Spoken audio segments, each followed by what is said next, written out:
Vencida la resistencia republicana en Asturias, Franco se sitúa en inmejorables condiciones para ganar la guerra.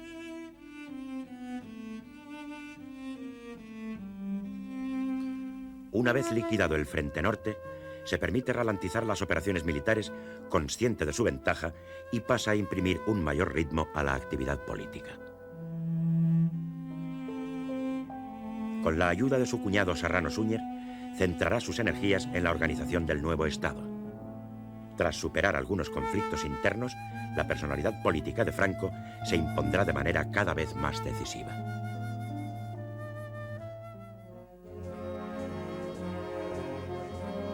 El 4 de agosto de 1937 se promulgan los estatutos de Falange Española Tradicionalista y de las Jons, y con ello el régimen de Franco se constituye como un Estado de partido único que penetra e intenta controlar todos los dominios de la vida política y social del país. En la cúspide de la organización política, revestido de la máxima autoridad, está Franco. Así lo establece el artículo 47 de los estatutos. El jefe nacional de Falange Española, Tradicionalista y de las Jons, supremo caudillo del movimiento, personifica todos los valores y todos los honores del mismo. Como autor de la era histórica donde España adquiere las posibilidades de realizar su destino, y con él los anhelos del movimiento, el jefe asume en su entera plenitud la más absoluta autoridad. El jefe responde ante Dios y ante la historia.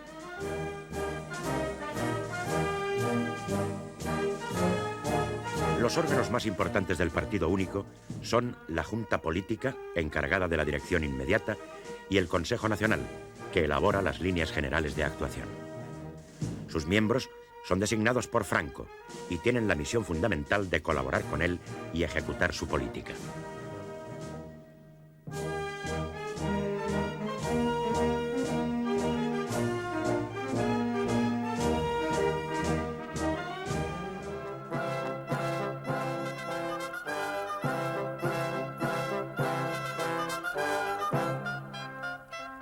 El proceso organizativo culmina el 2 de diciembre de 1937 con la jura del Consejo Nacional del Movimiento en el monasterio burgalés de las Huelgas.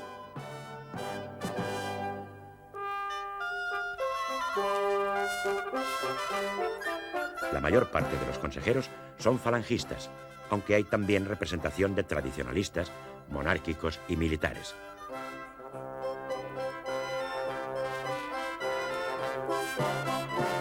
El dirigente carlista Falconde, llamado del destierro, no acepta su nombramiento.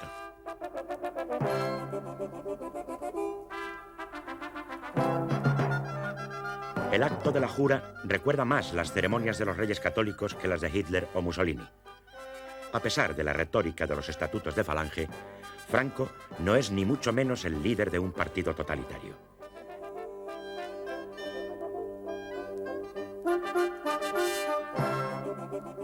Es un militar profundamente conservador, autoritario y antidemócrata que traslada a la organización política de la sociedad los principios básicos de la organización castrense: unidad, disciplina y jerarquía. Que los que tienen autoridad para mandar, manden, y los que deben obedecer, obedezcan. Y al que no lo haga, se le castigue. Franco es, por lo demás, profundamente pragmático. Utiliza Falange, su doctrina y su liturgia porque le sirve al objetivo fundamental de ganar la guerra y consolidar su autoridad total en el nuevo Estado.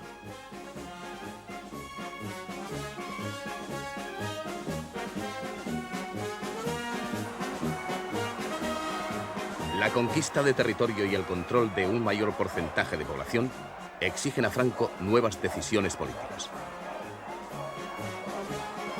Promulga la Ley de Administración Central del Estado el 30 de enero de 1938, con vistas a una obra de gobierno más eficaz y ambiciosa que consolide y amplíe la actuación burocrática de la Junta Técnica.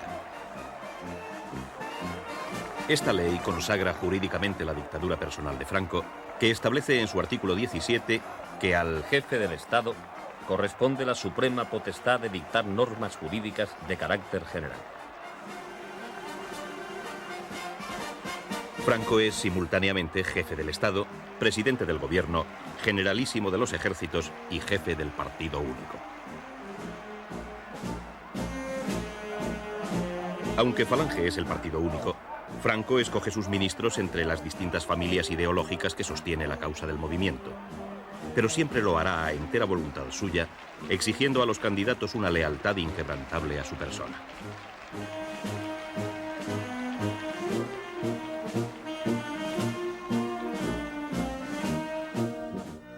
En este primer gobierno de Franco figuran como más destacados los generales Francisco Gómez Jordana, aristócrata conservador y monárquico; Fidel Dávila, expresidente de la Junta Técnica, hombre de confianza de Franco; Severiano Martínez Anido, ministro de la dictadura de Primo de Rivera; Raimundo Fernández Cuesta, falangista de la vieja guardia; el conde de Rodezno, dirigente tradicionalista; y Pedro Sainz Rodríguez, monárquico de Renovación Española. Entre todos destaca Ramón Serrano Súñer, antiguo miembro de la CEDA, hombre fuerte del gobierno y cuñado de Franco, por lo que será conocido popularmente como el Cuñadísimo. Es el verdadero cerebro y arquitecto del régimen de la etapa fundacional.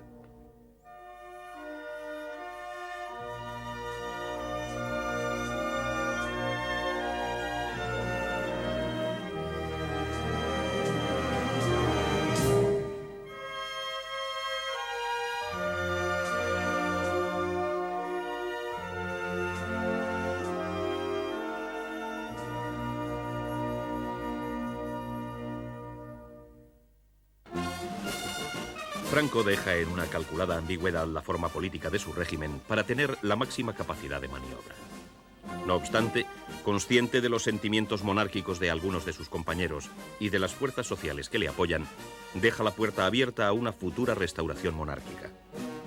En unas declaraciones a la prensa diría: el rey, si viniera, tendrá que aparecer como un pacificador y revestido de toda la autoridad y simpatía, no pudiendo pertenecer a los vencedores ni a los vencidos.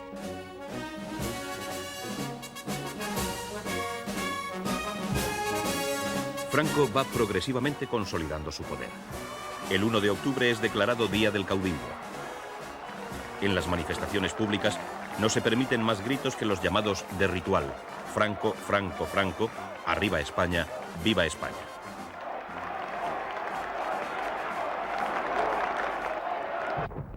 A la vez que se acrecientan las conquistas territoriales franquistas, aumenta el reconocimiento internacional, lo que contribuye poderosamente al fortalecimiento del nuevo Estado.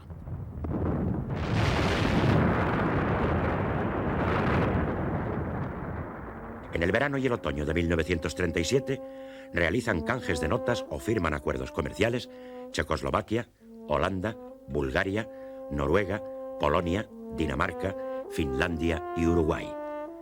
En noviembre, el Vaticano envía como encargado de negocios a Monseñor Ildebrando Antoniutti, que es recibido con un protocolo especial, dado el alto significado que el régimen concede al representante pontificio, aun cuando no tenga la categoría de nuncio. En diciembre, Japón reconoce oficialmente al gobierno de Franco. La incorporación a zona franquista de población obrera e industrial de larga tradición sindicalista obliga a Franco a tratar de integrarla bajo sus banderas ideológicas, excesivamente inclinada a favorecer los intereses de los patronos. Con este fin, promulga el 9 de marzo de 1938 el Fuero del Trabajo, una de las leyes fundamentales del régimen con la que Franco pretende afrontar el problema social.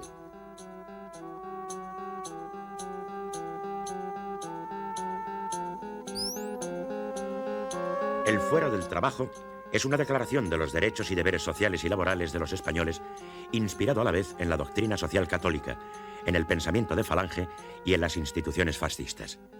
El preámbulo expresa claramente cuál es su ideología.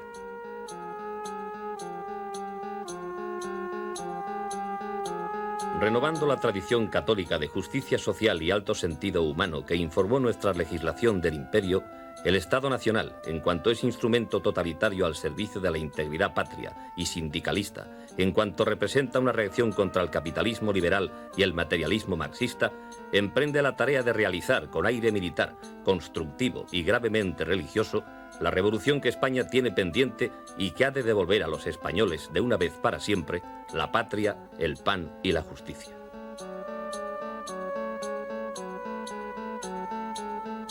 La ley pretende acabar con la lucha de clases dignificando el trabajo del obrero.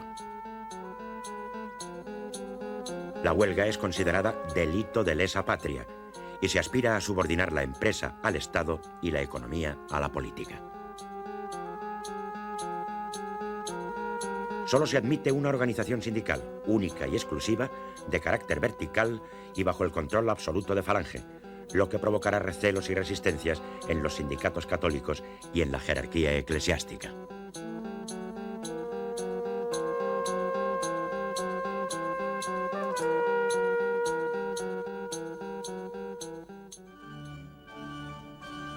Bajo la indisputada autoridad de Franco, la política general del nuevo Estado responde a un objetivo común: desmontar la obra legislativa de la Segunda República y eliminar de raíz el espíritu que la inspiró.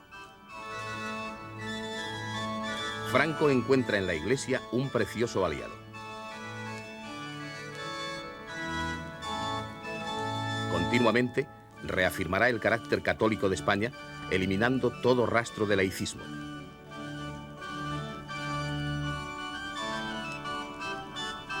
No obstante, las relaciones con el Vaticano tropezarán con frecuentes recelos. Símbolo de la nueva actitud clerical es la colocación de crucifijos en centros públicos como escuelas, audiencias y hospitales. En marzo de 1938 es derogada la ley republicana que solo reconocía como válido el matrimonio civil y que es considerada textualmente como una de las agresiones más violentas de la República contra el sentimiento católico de los españoles. En mayo se restablece la Compañía de Jesús. Franco, insistiendo en la unión de la cruz y la espada, define el nuevo Estado que está creando como misional y totalitario.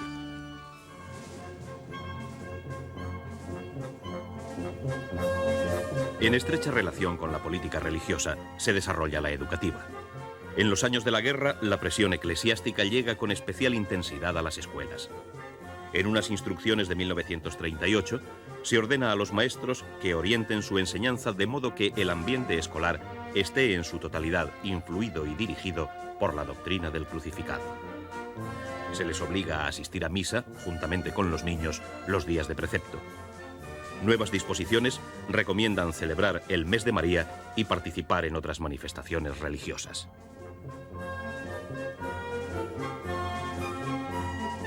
Para asegurarse de que los maestros van a poner en práctica esta política, es preciso hacer una previa depuración muy extensa, dado el gran número de los que han continuado fieles a las ideas republicanas. Según se reconoce oficialmente, son más de 50.000 los afectados. Si alguno es sospechoso de haber militado en partidos o sindicatos de izquierdas, de haber votado al Frente Popular o de tener ideas avanzadas, es expedientado, suspendido de empleo y sueldo y a veces procesado. Esta situación crea una atmósfera de delación y ajuste de cuentas que impregna poderosamente la vida de la retaguardia.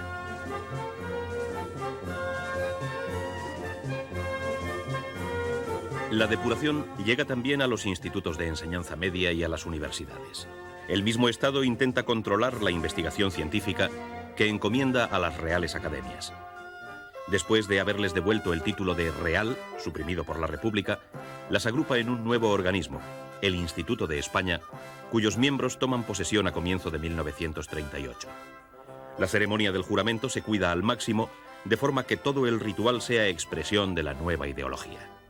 Ante un ejemplar del Quijote, y con una mano en los Evangelios, el académico contesta a la fórmula del juramento.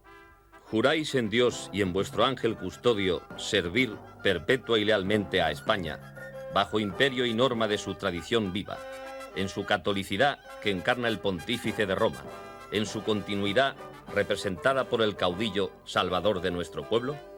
El académico responderá: Sí, juro.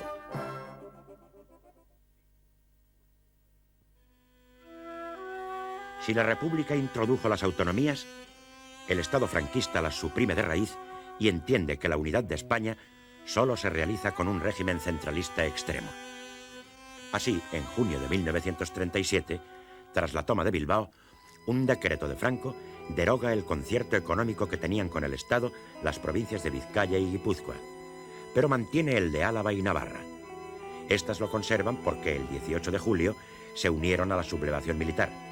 A aquellas se les quita por permanecer fieles a la República, porque, en palabras del decreto, correspondieron con la traición a la generosidad excepcional del poder público.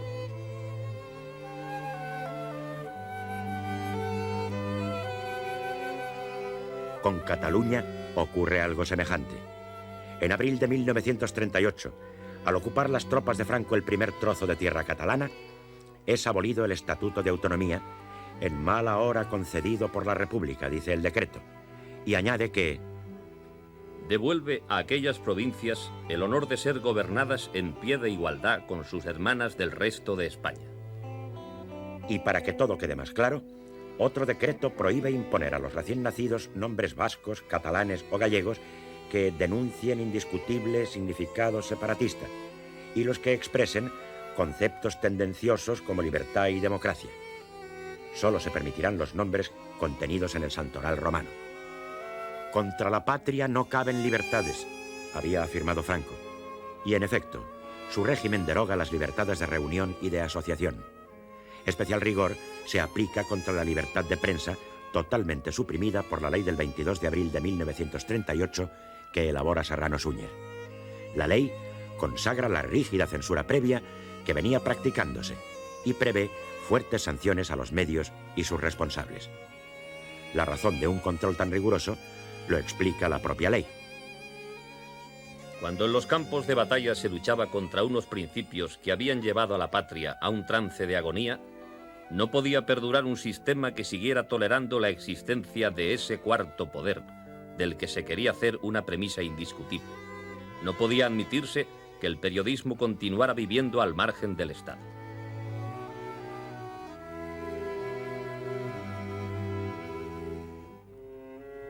Donde la acción depurativa y represiva alcanza su más extremosa manifestación es en la ley del 5 de julio de 1938, modificando el artículo 27 del Código Penal y restableciendo la pena de muerte. La exposición de los motivos es terminante. La ley que a continuación se promulga es de las que no requieren explicación ni justificación, porque es la propia realidad la que la impone y la dicta. Por un sentimentalismo de notoria falsía y que no se compagina con la seriedad de un Estado fuerte y justiciero, fue cercenada la escala general de penas, eliminándose de ella en el Código Penal de la nefasta República la de muerte. Así se justifica oficialmente la máxima pena.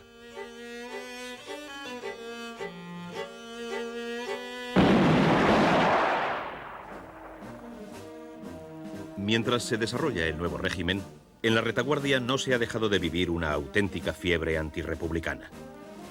Por todas partes se publican las violencias, reales o supuestas, que han cometido en la otra zona las llamadas, por la propaganda de Franco, hordas marxistas.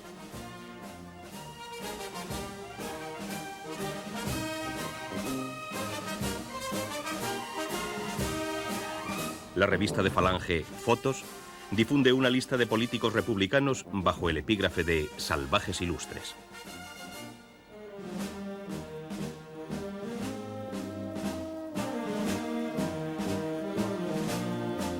La fobia antirrepublicana alcanza una de sus cotas más altas con el gobernador civil de La Coruña, José María de Arellano, cuando pide a las autoridades de Burgos que el nombre de Casares Quiroga, expresidente del gobierno, sea borrado del registro de nacimientos que se lleva en los juzgados municipales, constituidos para seres humanos y no para alimañas, y que el folio oprobioso en que se haya inscrito su nacimiento se haga desaparecer.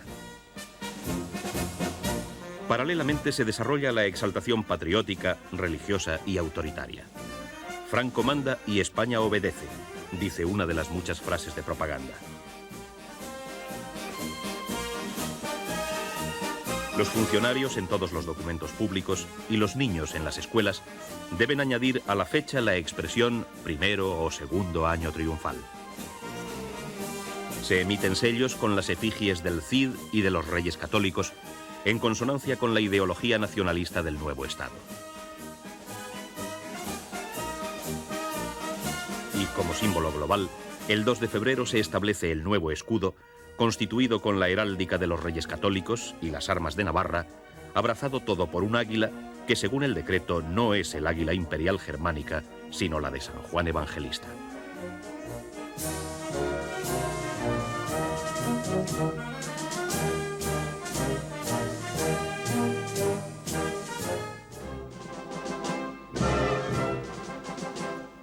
En la zona republicana, los distintos partidos y organizaciones sindicales se plantean la necesidad de ilusionar a los no combatientes, tomando siempre como referencia el esfuerzo de guerra en el frente.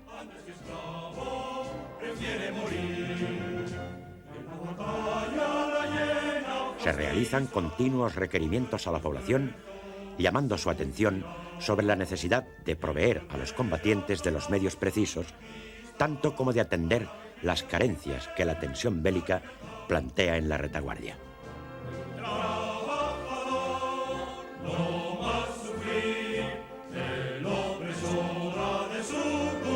Entre los muchos actos que se realizan en diferentes localidades, tiene lugar en Valencia una importante manifestación organizada por la CNT-FAI, en el curso de la cual toma la palabra el dirigente anarquista y ministro de Justicia, García Oliver.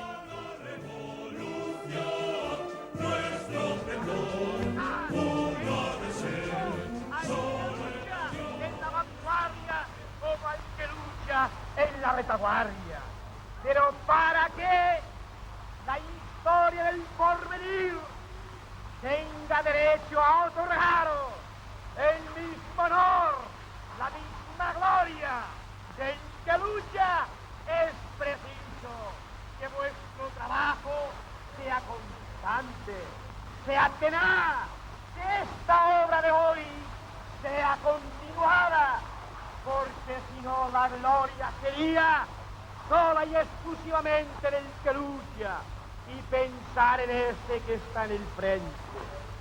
Miradlo ahí, en ese cartel, miradlo bien, es vuestro hermano, es vuestro hijo, es vuestro camarada, miradlo como cae, abatido como caña cegada por machete.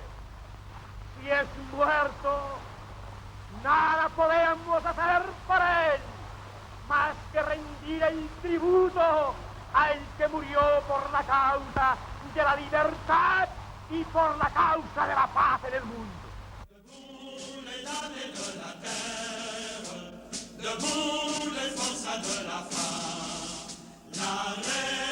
También en diferentes capitales europeas, los partidos y sindicatos de la izquierda llevan a cabo frecuentes actos de solidaridad con las víctimas del fascismo, como en el caso de la muerte del teórico marxista italiano Antonio Gramsci.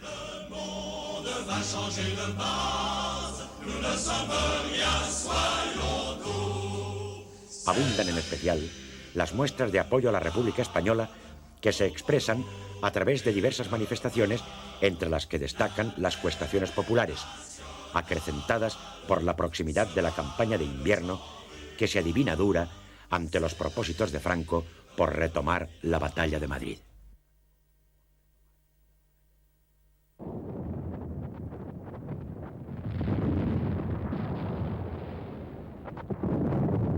Para frustrar la operación, el Estado Mayor republicano decide potenciar el frente del Bajo Aragón y obligar a los franquistas a emplear en otro lugar las tropas preparadas contra Madrid. De planificar la operación se encarga una vez más el general Vicente Rojo. Bajo el mando de Juan Hernández Saravia, las fuerzas se organizan en apenas 6 días. El 15 de diciembre de 1937, los republicanos se ponen en marcha en 2 direcciones de ataque, separadas unos 20 kilómetros entre sí. El segundo batallón, primera línea de fuego. El segundo batallón, primera línea. Estratégicamente, se pretende neutralizar el peligro que se cierne sobre Madrid y ganar tiempo para que el Ejército Popular continúe su proceso de organización en los demás frentes.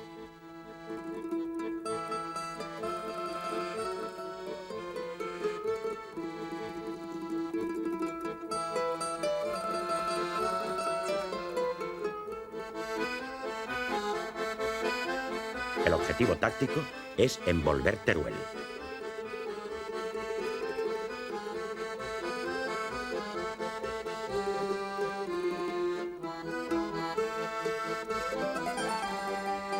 Los republicanos llevan a cabo un ataque por sorpresa sin preparación artillera ni apoyo aéreo que resulta un éxito.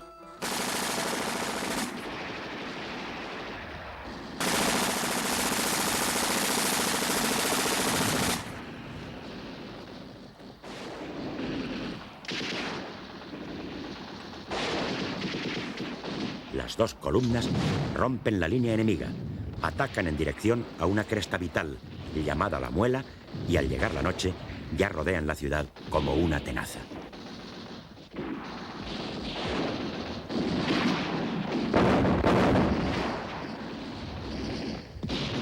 Manda la guarnición de Teruel el coronel Rey d'Harcourt, que resiste la avalancha que le cae encima, aunque se ve forzado, ante la presión de los atacantes, a estrechar progresivamente el anillo defensivo y replegarse hacia el interior de la ciudad, donde los republicanos logran entrar el día 22, mientras la guarnición se hace fuerte en los edificios del gobierno civil, el Banco de España, el Seminario y el Convento de Santa Clara.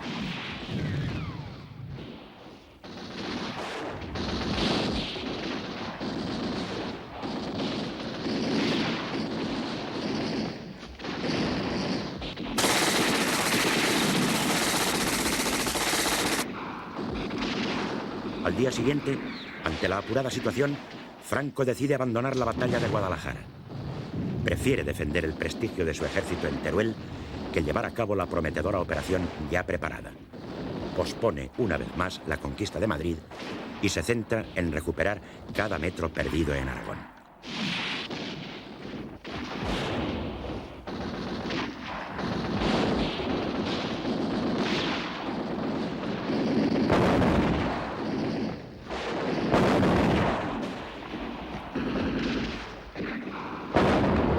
El inicial éxito de la operación hace concebir grandes esperanzas a los republicanos. El ejército popular ha sido capaz de llevar a cabo una operación ofensiva con eficacia. Algunos piensan que a partir de ahí quizá pueda cambiar el curso de la guerra, pero la realidad es bien distinta. La República dispone de unos 500.000 hombres armados frente a 600.000 de Franco, pero la diferencia cualitativa es todavía mayor. Solo parte de las fuerzas republicanas son unidades adecuadamente estructuradas. La formación del Ejército Popular ha encontrado todo tipo de dificultades y la organización y disciplina no han podido extenderse suficientemente. El bando franquista, con un ejército muy disciplinado y un Estado militarizado, se ve favorecido por la distribución geográfica del territorio que le permita desplazar fácilmente las reservas militares. Además, cuenta con una aviación y artillería muy superiores.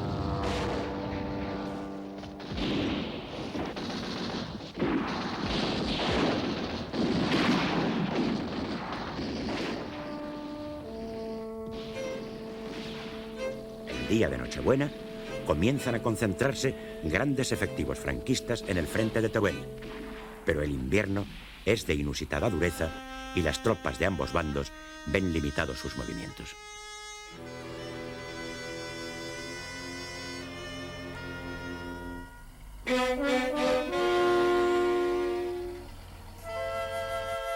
El general Dávila, con Varela y Aranda a sus órdenes, despliega 2 cuerpos de ejército protegidos por la Legión Cóndor. El 27 de diciembre inicia la contraofensiva, mientras la guarnición franquista de Teruel todavía resiste.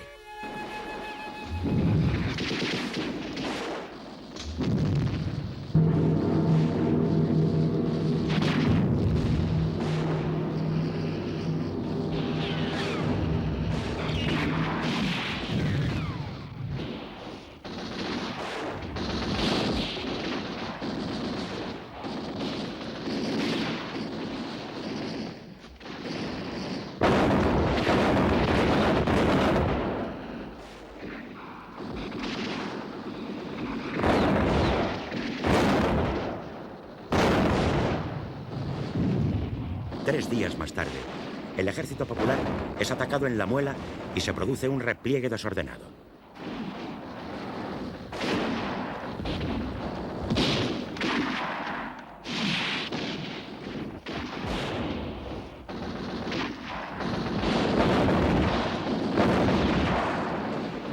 noche, las fuerzas de la República han abandonado algunas posiciones, pero las tropas de García Baliño no las ocupan.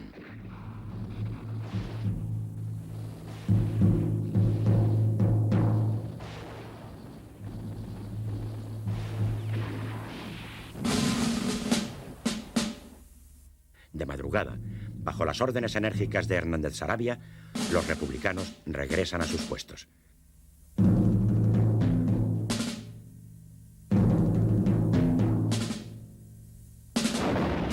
Las temperaturas son glaciales y muchos combatientes de ambos bandos, insuficientemente equipados, sufren congelaciones.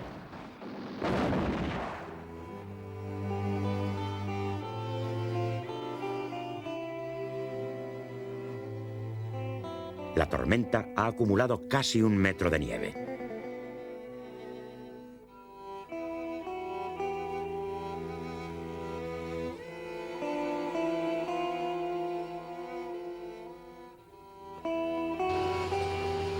Las carreteras son intransitables.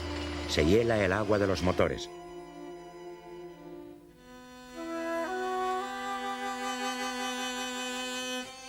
El blanco de la nieve se motea de soldados muertos y vehículos inútiles, mientras el frío detiene el avance de las tropas.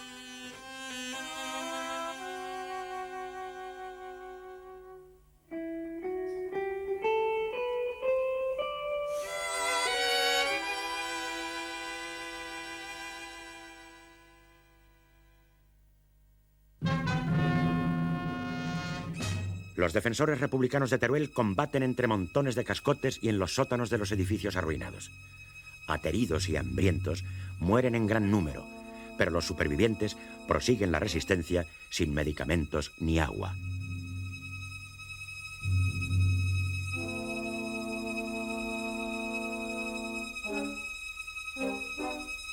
El 8 de enero, otra ola de frío frustra un nuevo contraataque que intenta liberarlos. Agotada la capacidad de resistencia, el coronel Rey d'Harcourt se rinde con los restos de la guarnición y grupos de civiles, entre quienes está el obispo.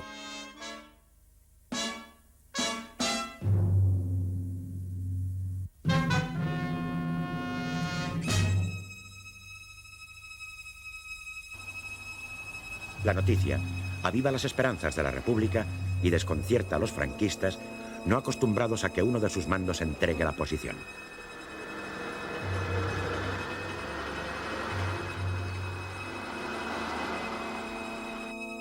El coronel Rey d'Harcourt es acusado de traición y sufre el injusto menosprecio de sus compañeros.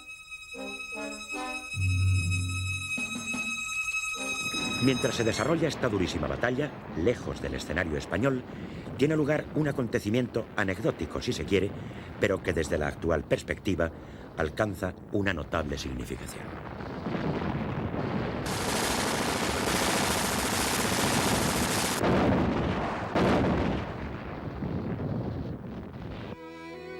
En la víspera de Reyes de 1938, nace en Roma Juan Carlos de Borbón, futuro rey constitucional de España. Lejos de la capital italiana, en la sierra de Teruel, las condiciones del combate se hacen imposibles y los soldados sufren temperaturas de hasta 18 grados bajo cero. Los republicanos han evacuado de la ciudad a la antigua guarnición, ahora prisionera, y a la población civil.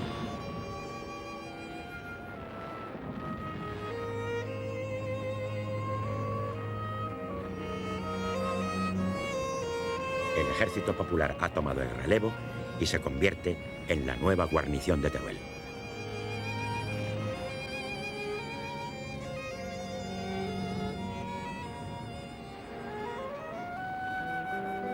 El frente se halla estabilizado hacia el 17 de enero, cuando un gran bombardeo machaca las posiciones republicanas.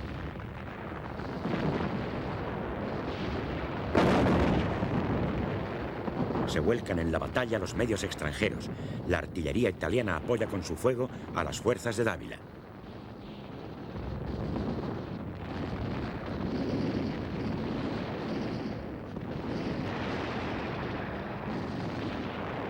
En el cielo se suceden los duelos entre cazas italianos y rusos.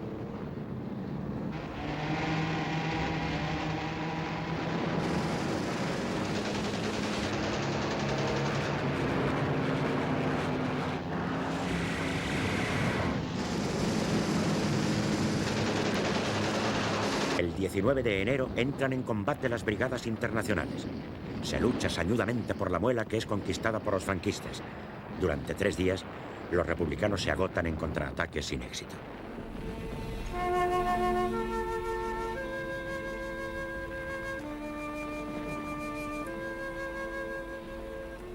La acción enemiga le sitúa finalmente en una situación comprometida.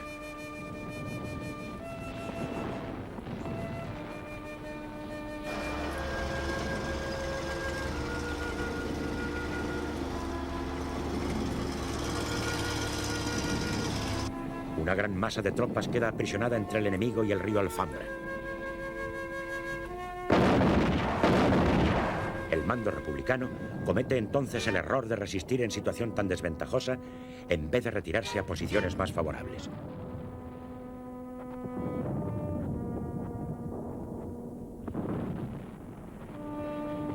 Franco, a pesar de que la situación de Teruel está controlada, no reinicia la interrumpida operación sobre Madrid y permanece fiel a sus esquemas de guerra habituales.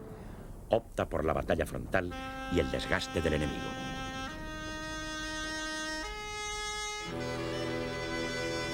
La llamada batalla de la Alfambra comienza el 5 de febrero de 1938, cuando las 14 divisiones de Dávila rompen en un par de horas el frente defendido por 8 divisiones republicanas. Sin aviación y con el río a la espalda, pierden la moral y se desbandan.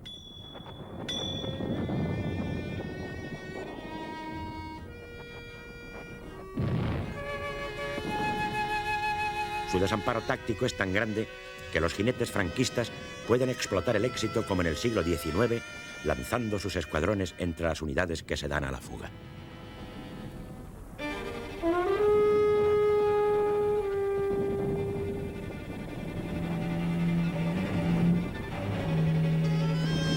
Los republicanos todavía poseen la ciudad de Teruel el 20 de febrero, aunque el frente se derrumba. La guarnición está a las órdenes del campesino, que a última hora deja el mando en manos del comandante Pedro Mateo Merino, quien resiste hasta el último momento y logra una salida con 1000 hombres que se libran de caer prisioneros.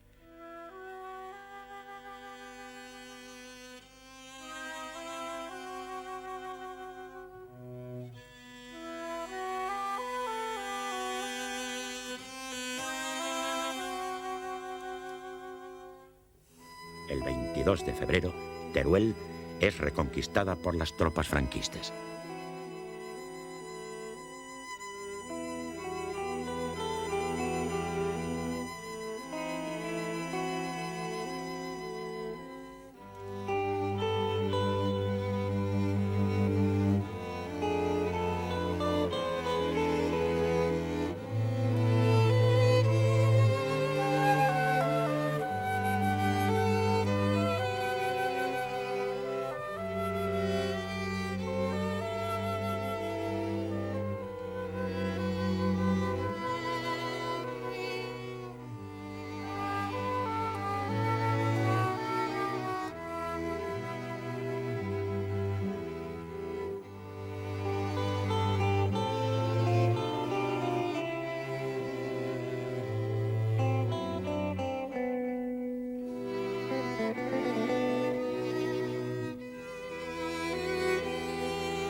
Es el final dramático de otra ofensiva republicana que se salda con importantes pérdidas para su ejército.